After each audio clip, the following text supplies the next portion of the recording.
की थी। अब्बासी सल्तनत सिर्फ बगदाद तक महदूद रह गई थी। इराक और शाम के ज्यादातर इलाके खुद मुख्तार हुक्मरानों के कंट्रोल में थे जो हर वक्त आपस में लड़ते रहते थे, जबकि मिस्र पर फातिमी खानदान की हुकूमत थी। बैतुल मक़दस समेत फलस्तीन के कई इलाकों पर सलीबियों का कंट्रोल था। इन हालात में नूरुद्दीन जंगी रहमतुल्लाह अलैह ने शाम के बेशतर इलाकों पर कब्जा कर लिया। फिर उन्होंने मिस्र की मदद के लिए फौज भेजी तो सलाहुद्दीन अय्यूबी भी इस फौज में शामिल होकर मिस्र चले गए। ये वाकया है 12वीं सदी के शाम का। एक बड़ा सुल्तान अपनी फौज के साथ एक मैदान में खैमा जन है। इसके खैमे के बाहर एक कम उम्र लड़की खड़ी है जो खैमे में दाखिल तो होना चाहती है, लेकिन खौफ से इसका जिस्म लरज रहा है। आखिर इसने हिम्मत करके खैमे का पर्दा उठाया और डरते कांपते हुए अंदर दाखिल हुई। इसके सामने वक्त का सुल्तान बैठा था। सुल्तान ने लड़की को देखा और पूछा, तुम्हारी आमद का मकसद क्या है? लड़की ने डरते डरते कहा, मैं आपसे एजाज मांगने आई हूं। एजाज उस शहर का नाम है जिसे सुल्तान ने 38 दिन की लड़ाई और हजारों जानों की कुर्बानी के बाद फतह किया था। हत्ता कि इस शहर के लिए सुल्तान ने अपनी जिंदगी भी खतरे में डाल दी थी। फिर भी वो उस लड़की को इनकार नहीं कर सका। उसने कहा, अगर तुम एजाज मांगती हो तो ये इलाका तुम्हारा हुआ। ये कहा और उस लड़की को बहुत सी दौलत देकर अपने खैमे से रुखसत कर दिया। सुल्तान जानता था कि उस लड़की को इसके दुश्मनों ने भेजा है, फिर भी उसने लड़की की बात मान ली, क्योंकि यह लड़की सुल्तान के मोहसिन नूरुद्दीन जंगी रहमतुल्लाह अलैह की बेटी थी।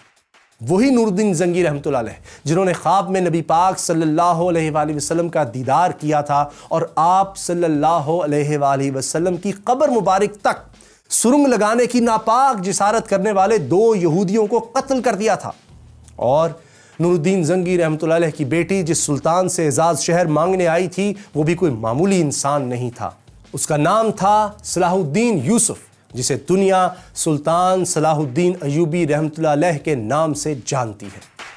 मैं हूं मोहम्मद उसामा गाजी और देखो सुनो जानो कि वो कौन था सीरीज में हम आज आपको तारीख के इसी नाकाबिले फरामोश किरदार सुल्तान सलाहुद्दीन अय्यूबी रहमतुल्लाह अलैह की बायोग्राफी दिखा रहे हैं।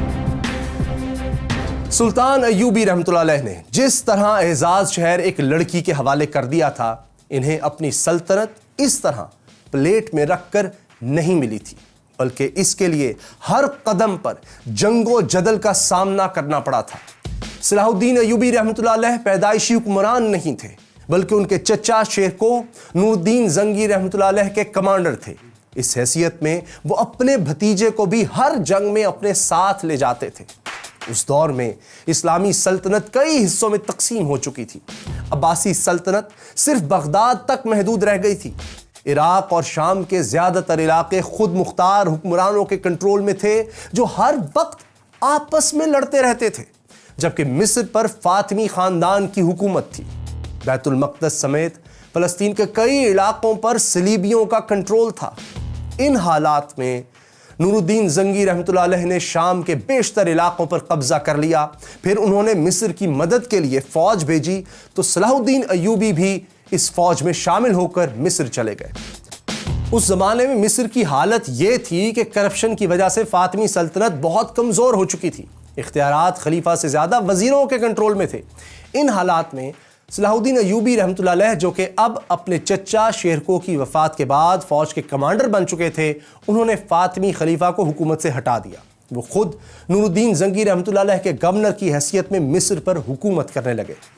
मिस्रियों ने कभी इतना रहमदिल और सखी हुक्मरान नहीं देखा था। सलाहुद्दीन ने मिस्र का गवर्नर बनते ही काहिरा का सारा खजाना गरीब अवाम में तकसीम कर दिया और अपने लिए फूटी कौड़ी भी नहीं रखी। सलाहुद्दीन अय्यूबी रहमतुल्लाह अलैह शायद मिस्र के गवर्नर की हैसियत से ही जिंदगी गुजार देते, लेकिन नूरुद्दीन जंगी रहमतुल्लाह अलैह के इंतकाल ने इनकी जिंदगी में एक इनकलाब बर्पा कर दिया। नूरुद्दीन जंगी का बेटा अल-सालेह कम उम्र था। साजिशी दरबारियों ने जंगी खानदान की सल्तनत आपस में तकसीम कर ली। जब सलाहुद्दीन अय्यूबी ने यह सूरत हाल देखी तो उन्होंने मिस्र को एक अलग सल्तनत में तब्दील कर दिया और खुद इसके सुल्तान बन गए। फिर उन्होंने नूरुद्दीन जंगी के साजिशी उमरा को सबक सिखाने का फैसला किया और शाम पर हमला कर दिया। इनकी ख्वाहिश तो थी कि नूरुद्दीन जंगी रहमतुल्लाह अलैह का बेटा इनका साथ दे, लेकिन जाहिर है वो साजिशी उमरा के हाथों में खेल रहा था, इसलिए सलाहुद्दीन अय्यूबी की इससे ना बन सकी। अय्यूबी रहमतुल्लाह अलैह ने जल्द ही दमिश्क फतह कर लिया और मिस्र से लेकर शाम तक एक बड़े इलाके के हाकिम बन गए। सुल्तान अय्यूबी रहमदिल, सखी और बहादुर तो थे ही, लेकिन इनकी सबसे बड़ी खूबी यह थी कि इनका दिल बहुत बड़ा था। वो अपने दुश्मन की खूबियों की भी तारीफ करते थे और मौका मिलता तो पुरानी दुश्मनियां भुलाकर अपने बदतरीन दुश्मनों को भी दोस्त बना लेते थे। और सुल्तान का एक ऐसा ही दुश्मन था जो उनके खून का प्यासा था, लेकिन सुल्तान की मेहरबानी से वही दुश्मन उनका सबसे बड़ा दोस्त साबित हुआ। यह शख्स फिरका बातनिया का लीडर शेख सन्नान था, जो शाम के किला मिस्याफ का हुक्मरान था। यह फिरका आम इंसानों को ट्रेनिंग देकर जबरदस्त कातिल बना देता था। ये कातिल फिदाई कहलाते थे। फिदाई हशीश का आम इस्तेमाल करते थे, इसलिए इन्हें हशीशन भी कहा जाता था। बाद में हशीशन का लफ्ज इंग्लिश में असैसिन बन गया, जिसका मतलब है खूनी कातिल। ये हशीशन या फिदाई इतने खतरनाक थे कि इनके खौफ से इस्लामी दुनिया के बड़े बड़े हुक्मरान कांपते थे। और फिर एक दिन इन फिदाइयों को सुल्तान सलाहुद्दीन अय्यूबी के कत्ल का हुक्म मिल गया। वजह यह थी कि नूरुद्दीन जंगी रहमतुल्लाह अलैह के साबिक उमरा समझ चुके थे कि वो सुल्तान को मैदान जंग में नहीं हरा सकते, इसलिए वो साजिशों पर उतर आए। उन्होंने शेख सन्नान को मालो दौलत का लालच देकर इस बात पर राजी किया कि वो अपने फिदायीन के जरिए सुल्तान को कत्ल करा दे। शेख सन्नान मान गया और फिदाई सुल्तान के कत्ल के लिए चल पड़े। फिर एक खूनी खेल शुरू हो गया। पहले कातिलों का एक ग्रुप आया जो नाकाम रहा और मारा गया। फिर एक कातिल सुल्तान के खेमे में दाखिल हुआ और इनके सर पर छुरी से हमला कर दिया। सुल्तान के सर पर पगड़ी थी, लेकिन पगड़ी के नीचे लोहे का खौद या हेलमेट भी था। छुरी का वार नाकाम रहा। सुल्तान के मुहाफिजों ने फिदाई को कत्ल कर दिया, लेकिन वो फिदाई कत्ल हुआ तो एक और आ गया, वो मारा गया। फिर तीसरा आया, वो भी मारा गया। लेकिन सुल्तान समझ गए थे कि जब तक शेख सन्नान का खात्मा नहीं होगा, इनकी जिंदगी पर यह तलवार लटकती रहेगी। चुनांचे वो एक बड़ी फौज लेकर निकले और मिस्याफ का मुहासरा कर लिया, जहां शेख सन्नान मौजूद था। लेकिन शेख सन्नान को इस हमले की कोई परवाह नहीं थी। फिर एक रात एक अजीब वाकया हुआ, जिसने सारे मामले का रुख ही बदल दिया। हुआ यूं कि सुल्तान अपने खेमे में सो रहे थे कि अचानक इनकी आंख खुल गई। उन्होंने देखा खेमे के चिराग बुझ चुके थे और खेमे में कोई और भी मौजूद था। सुल्तान ने मुहाफिजों को आवाज दी, वो दौड़ते हुए आए और जब चिराग दोबारा जलाए गए तो सब ने एक हैरत अंगेज मंजर देखा। सुल्तान के बिस्तर के करीब एक खंजर पड़ा था। इसके साथ एक कागज था जिस पर लिखा था, बादशाह सलामत, आप हमारे रहमो करम पर हैं, जरा होश में आइए। सुल्तान बहुत हैरान हुए। इनके हुक्म पर मुहाफिजों ने खेमे के गिर्द जायजा लिया तो एक शख्स के कदमों के निशानात कुछ दूर तक दिखाई दिए, लेकिन कोई पकड़ा नहीं जा सका। सुल्तान अपने दुश्मनों की दीदा दिलेरी और हैरत अंगेज जंगी सलाहियतों से बहुत मुतासिर हुए। उन्होंने शेख सन्नान को दोस्त बना लिया और ऐसा पक्का दोस्त बनाया कि वही शख्स जो सुल्तान के खून का प्यासा था, वो सुल्तान के साथ मिलकर इन्हीं के दुश्मनों से लड़ता रहा। ताहम बाज मौरिखीन ये भी कहते हैं कि इस रात सुल्तान के खेमे में कोई नहीं आया था। ये वाकया बिल्कुल झूठ है। वो ये भी कहते हैं कि सुल्तान के सख्त मुहासरे से खौफजदा होकर शेख सन्नान ने खुद रहम की दरखास्त की थी। किस्सा कुछ भी हो, बहरहाल सुल्तान ने अपने बदतरीन दुश्मन को भी अपना इत्तिहादी बनाकर आला ज़र्फी और सियासी बसीरत का सबूत दिया।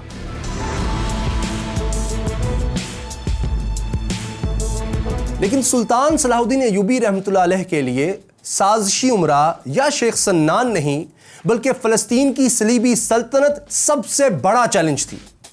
सलीबियों ने 1099 में बैतुल मक़दस पर कब्जा कर लिया था। इनकी हुकूमत को एक सदी होने को आई थी, लेकिन वो इलाके की बाकी सल्तनतों के साथ अमन से रहने पर तैयार नहीं थे। सुल्तान ने इनसे सुलह की कई कोशिशें की, क्योंकि वो सब के साथ पुरअमन तरीके से रहना चाहते थे। वो तो आपस में लड़ने वाली मुसलमान सल्तनतों को भी मुत्तहिद करना चाहते थे।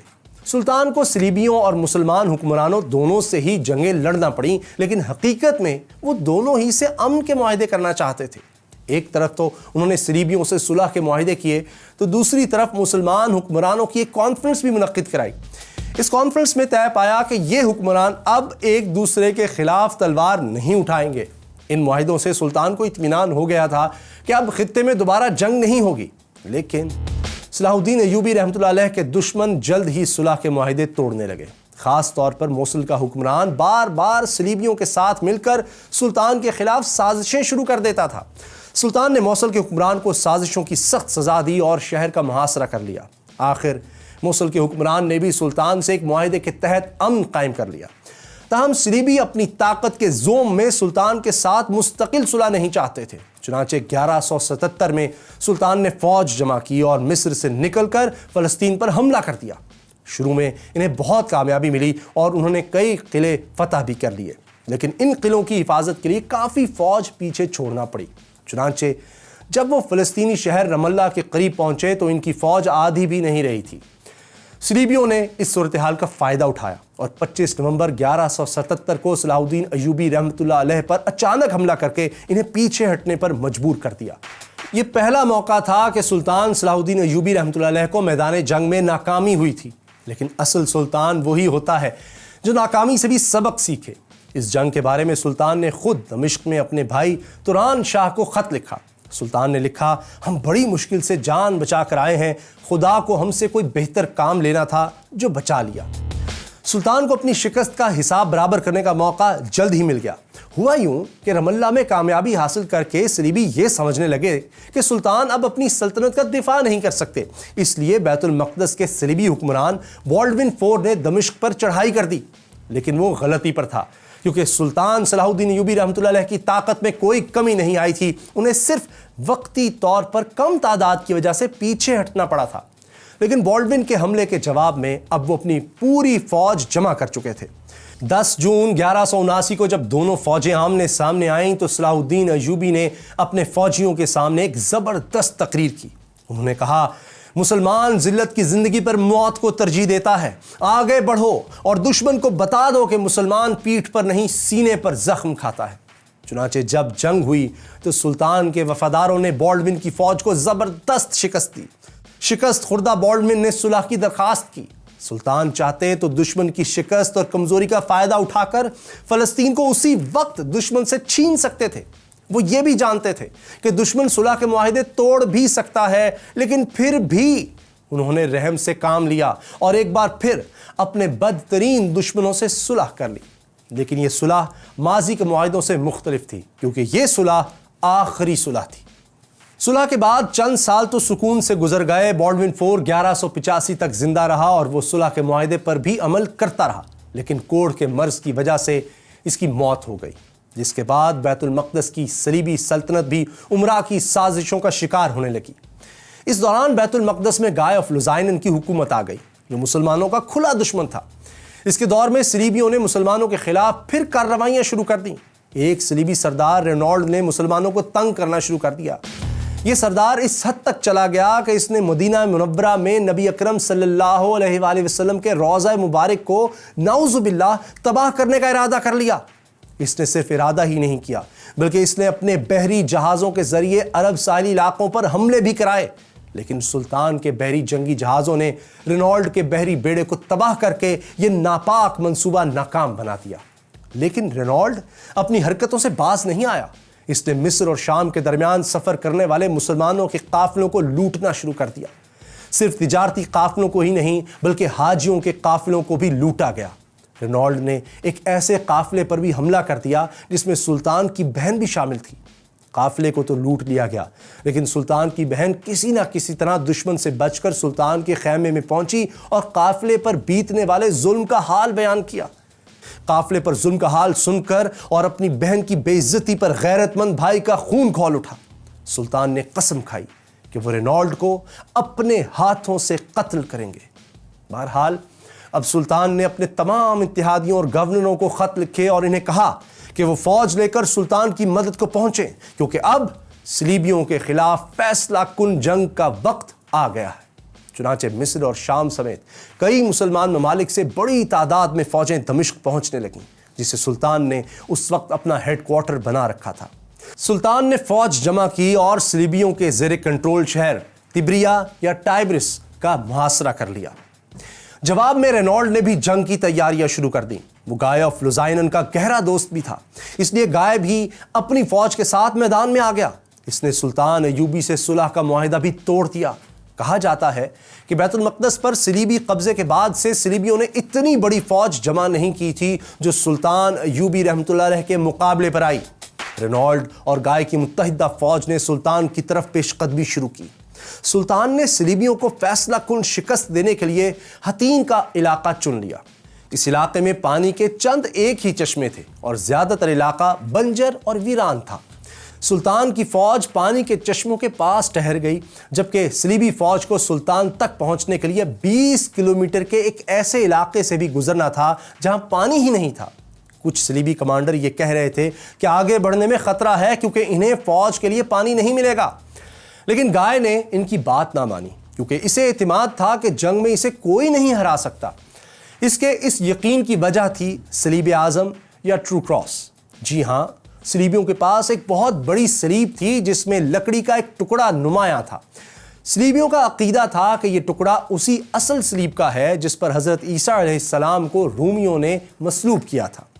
सलीबी फौज सलीब आज़म को 20 बार मैदान जंग में लेकर गई थी और हर बार फतह हासिल की थी। गाय और इसके साथी समझते थे कि सलीब आज़म की मौजूदगी में ये जंग भी वही जीतेंगे, इसलिए उन्होंने रास्ते की सारी मुश्किलात को नज़रअंदाज कर दिया। लेकिन ये उनकी सबसे बड़ी भूल थी। ये फौज जैसे जैसे आगे बढ़ती गई, गर्मी और प्यास की शिद्दत से बेहाल होती गई। चुनाचे जब ये फौज सुल्तानी लश्कर के सामने पहुंची तो थकन और प्यास से निढाल हो चुकी थी। जब रात हुई तो सुल्तानी फौजियों ने सलीबियों के कैंप में घुसकर घोड़ों की घास के गट्ठों को आग लगा दी। सलीबियों के पास आग बुझाने के लिए पानी ही नहीं था, जबकि आग की तपिश से इनकी प्यास और भड़क उठी। आग और धुएं की वजह से वो लोग रात भर सो भी नहीं सके। अगले दिन 4 जुलाई 1187 को सुल्तान ने सलीबी फौज पर हमला किया। मुसलमानों ने जहरीले तीरों की बारिश करके सैकड़ों सलीबी घुड़सवार हलाक कर दिए। फिर फौजी दस्ते आगे बढ़े और दुश्मनों पर टूट पड़े। सलीबी फौज के ज्यादातर सिपाही बगैर लड़ाई के ही मैदान जंग से फरार हो गए। जो बाकी बचे, इनमें मुकाबले की ताकत ही नहीं थी, इसलिए वो आसानी से मारे गए या पकड़े गए। सलीब आज़म भी मुसलमानों के कब्जे में चली गई। रेनॉल्ड और गाय दोनों जंगी कैदी बने। सलीबी लश्कर के सिपाही प्यास से हाँप रहे थे। सुल्तान ने इन्हें पानी पिलाने का हुक्म दिया। गाय को तो ठंडा अर्क़े गुलाब पिलाया, लेकिन रेनॉल्ड को बदअहदी की भरपूर सजा दी। सुल्तान ने अपने हाथों से इसका सर कलम कर दिया। यह देखकर गाय डर गया कि अब इसकी बारी है, लेकिन सुल्तान ने इसे इत्मीनान दिलाते हुए कहा, बादशाह बादशाहों को कत्ल नहीं किया करते। अब सुल्तान बैतुल मक़दस की तरफ बढ़े। शहर का हुक्मरान तो पहले ही इनकी कैद में था। इन्हें उम्मीद थी कि शहर आसानी से फतह हो जाएगा, लेकिन सलीबियों ने सुल्तानी फौज का 1 हफ्ते से ज्यादा अरसे तक डट कर मुकाबला किया और दोनों तरफ से भारी जानी नुकसान हुआ। सुल्तानी लश्कर ने आग के गोलों की बारिश करके दीवारों में शगाफ पैदा कर दिए। सलीबी लश्कर को खौफ हुआ कि अगर मुसलमान शहर पर काबिज हो गए तो कहीं इनके बीवी बच्चों को गुलाम ही ना बना लें।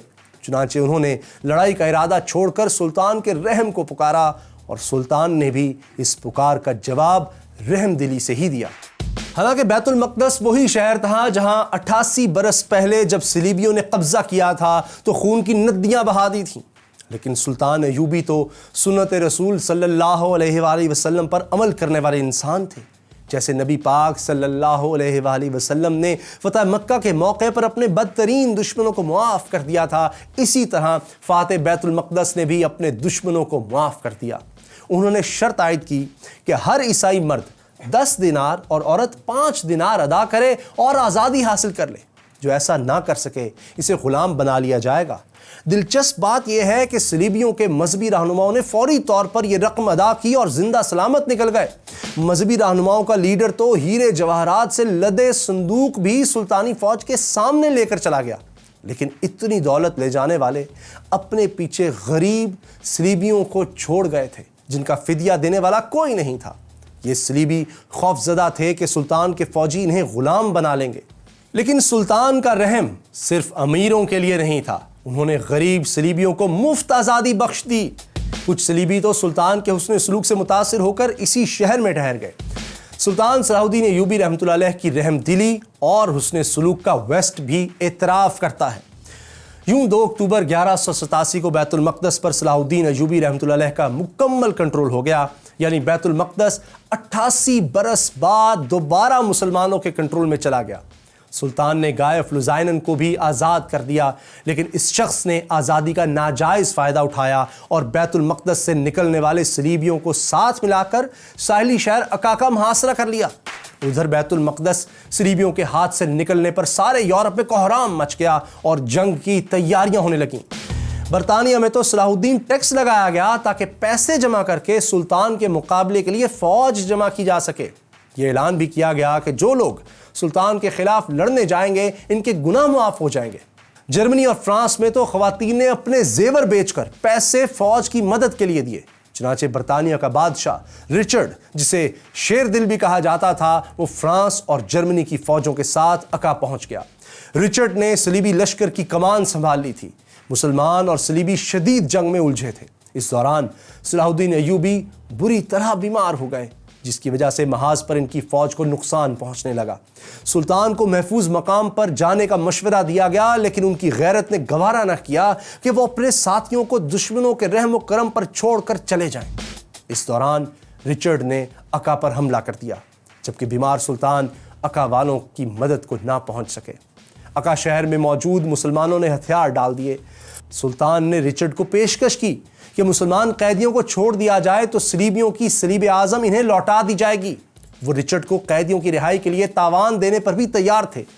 तावान की रकम तय पा गई थी और सुल्तान ने इसकी पहली किस्त भी भेज दी, लेकिन रिचर्ड ने यह किस्त लेने से इनकार कर दिया। इसने बहाना बनाया कि तावान के हवाले से कुछ बड़े सलीबी रहनुमाओं को एतमाद में नहीं लिया गया। रिचर्ड कुछ अरसे तक तो बातचीत करता रहा, लेकिन वो जोशीला और जल्दबाज नौजवान था और जंग का शौकीन भी। चुनांचे वो ज्यादा देर बातचीत न कर सका। इसने औरतों और बच्चों समेत 4000 कैदियों को कत्ल करवा दिया। सुल्तान को इस कत्लेआम पर सख्त गुस्सा आया। उन्होंने सलीब आज़म दमिश्क भेज दी, जो फिर कभी सलीबियों को नहीं मिली और तारीख के रिकॉर्ड से गायब हो गई। आज भी किसी को यह मालूम नहीं कि यह सलीब कहां है। बहरहाल रिचर्ड ने अक्का में मुसलमानों का कत्लेआम करने के बाद एक और साहिली शहर जाफा पर कब्जा कर लिया। सलाहुद्दीन अय्यूबी रहमतुल्लाह अलैह ने पीछे हटकर बैतुल मक़दस में दिफाई पोजीशन ले ली। रिचर्ड बैतुल मक़दस तक पहुंचा, मगर इसे फतह करने की ताकत इसमें नहीं थी। वो जाफा लौट गया। सुल्तान ने जाफा की तरफ पेशकदमी की और इस मौके पर दोनों फौजों में फिर शदीद लड़ाई हुई, लेकिन कोई फैसला ना हो सका। इस दौरान रिचर्ड बीमार हुआ तो सुल्तान ने इसके लिए शरबत और दवाएं भेजी और खुद भी इसकी इयादत के लिए गए। रिचर्ड को अब अपने वतन की याद सता रही थी। इसे ये खबरें भी मिल रही थीं कि इंग्लैंड में इसके भाई जॉन ने इसकी हुकूमत के खिलाफ बगावत कर दी है। चुनांचे इसने सलाहुद्दीन अय्यूबी रहमतुल्लाह अलैह से सुलह कर ली। सुलह के तहत जाफा और अक्का समेत कुछ साहिली शहर सलीबियों के कब्जे में रहे। इन्हें बैतुल मक़दस में अपने मकामात मुक़द्दसा की ज़ियारत की इजाज़त भी दे दी गई। यूं ये लड़ाई ख़त्म हुई। रिचर्ड इंग्लैंड वापस चला गया। यूं रिचर्ड और सलाहुद्दीन अय्यूबी की 3 साला जंग ख़त्म हो गई। सलीबियों की वापसी के बाद सुल्तान भी बेफिक्र होकर घर लौट सकते थे। सलाहुद्दीन अय्यूबी रहमतुल्लाह अलैह दमिश्क पहुंच गए, लेकिन इनके दिल में एक खलिश थी। सुल्तान को हज की बहुत आरजू थी, लेकिन अपनी मसरूफियत की वजह से वो अब तक हज नहीं कर सके थे। जब वो दमिश्क वापस पहुंचे तो इस साल भी हज पर जाने का वक्त गुजर चुका था। सुल्तान बहुत रोए और जब हाजियों का एक काफिला वापस आया तो सुल्तान इसके इस्तकबाल के लिए बहुत दूर तक गए और एक एक हाजी से गले मिलकर रोए। वापसी पर इन्हें बुखार हो गया, शायद इन्हें सर्दी लग गई थी। वो इस बुरी तरह बीमार हुए कि कोई होश न रहा। हालत ये थी कि हाफिज़ कुरान इनके सरहाने बैठे मुसलसल तिलावत करते रहते, जबकि दमिश्क के शहरी रोज़ाना इनकी खैरियत दरियाफ्त करने घर के दरवाजे के बाहर जमा हो जाते। 4 मार्च 1193 की सुबह सुल्तान ने आंखें खोली, तिलावत सुनकर मुस्कुराए, फिर उनके लब हिले जैसे वो कुछ पढ़ रहे हों। फिर इनकी रूह परवास कर गई।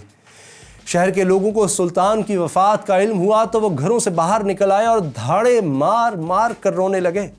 सुल्तान को दमिश्क में ही दफन किया गया। सुल्तान सलाहुद्दीन अय्यूबी रहमतुल्लाह अलैह ने अपनी ज़िंदगी में हमेशा दुश्मनों से हुस्न सलूक किया था और इंतहाई मजबूरी के अलावा कभी तलवार नहीं उठाई थी। लेकिन मगरिब में कुछ लोगों ने फ़लस्तीन पर मुसलमानों के कंट्रोल को दिल से तस्लीम नहीं किया और इसे अना का मसला बनाते रहे। 1917 में पहली जंग अजीम के दौरान फ्रांसीसी और बरतानवी फौजों ने तुर्की की सल्तनत उस्मानिया को शिकस्त देकर अरब खित्ता इससे छीन लिया। हालांकि पहली जंग अजीम कोई मजहबी जंग नहीं थी, फिर भी फ्रांसीसी जनरल हेनरी गोराउद दमिश्क में सलाहुद्दीन अयूबी रहमतुल्लाह अलैह की कब्र पर गया और इसे ठोकर मार कर बोला, उठो सलाहुद्दीन, हम वापस आ गए हैं। आज भी कुछ लोग सुल्तान को एक ऐसे शख्स के रूप में पेश करते हैं जो गैर मुस्लिमों का दुश्मन और दूसरे मुल्कों को फतह करने का जुनून रखता था, जबकि हकीकत यह है कि सुल्तान सलाहुद्दीन अयूबी रहमतुल्लाह अलैह ना तो किसी के दुश्मन थे और ना ही इन्हें दुनिया की दौलत और फतूहात से कोई गर्ज थी। वो उन इंसानों में से थे जिन्होंने दूसरों को मुश्किलात से निकाला और जब वो दुनिया से गए तो एक बेहतर दुनिया छोड़ कर गए जिसमें हम और आप अमन से रह सकें।